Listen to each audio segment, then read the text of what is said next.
प्यारा सा गांव था सीतापुर। उस गांव में दो आलसी भाई रहते थे। वह पूरा दिन कोई भी काम नहीं करते थे, अपने घर में ही रहते थे और पूरा दिन आराम करना और खाना उन दोनों के पास यही काम था।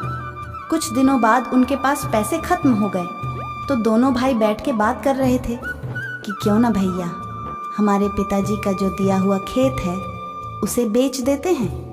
और दोनों बात करके अपने खेत की ओर निकल पड़ते हैं और दोनों बातें करते करते जाते हैं कि चलो हम खेत को देखते हैं, फिर हम सेठ के पास चलेंगे और खेत को अच्छे दामों में बेच देंगे। दोनों भाई बड़े ही खुश थे और बातें करते करते वह खेत पर पहुंच जाते हैं।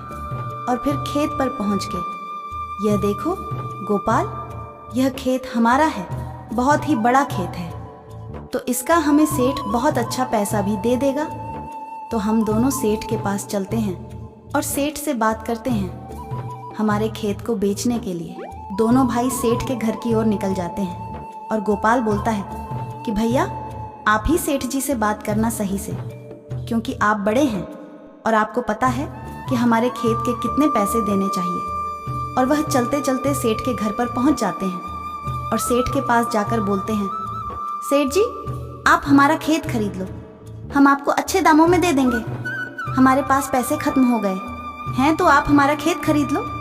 और सेठ उन दोनों की बात सुनकर सेठ बोलता है कि मैं पहले तुम्हारा खेत देखता हूँ।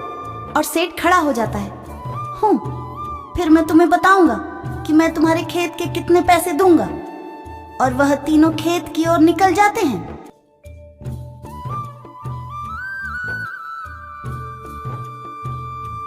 और तीनों ऐसी बातें करते करते खेत पर पहुंच जाते हैं और मदन सेठ जी को खेत के किनारे खड़ा करके बोलता है, ये देखो सेठ जी, ये खेत हमारा है, बहुत ही बड़ा है, तो आप हमको सही से पैसे दे दो।